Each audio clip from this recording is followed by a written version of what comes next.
Ona je ako občan.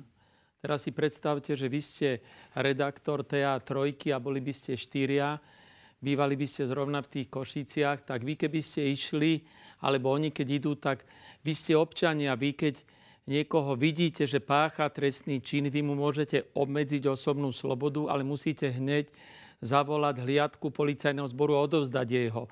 Vy nemôžete nahrádzať činnosť polície, lebo keby takéto hliadky tu vznikali po Slovensku, veď oni sú jednak bez právneho základu a potom čo tu je Eldorado?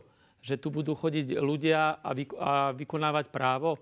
Veď keby takéto hliadky občianske tu pôsobili, tak mohlo by to indikovať to, že štát zlyháva. Keď občan vidí, že štát je bezradný, štát mi nezachráni, štát mi nepomôže, tak buď on ide, alebo si pozve niekoho, kto to vyrieši za ňu. Väčšinou to zvykne byť organizovaný zločin. Viete, prídu chlapci, vytrieskajú niekoho na ulici a už nepôjde kradnúť, ale sem sa nesmieme dopracovať. Štát je povinný to garantovať. A keď nevie, tak občania zvažujú napríklad občianske hliadky, ale si nepomôžu, lebo oni nemajú kompetenciu to riešiť. Toto by mohlo viesť, keby to získalo nejakú väčšiu odozvu, však to by mohlo viesť svojvôli, že to každý si bude vykonávať právo.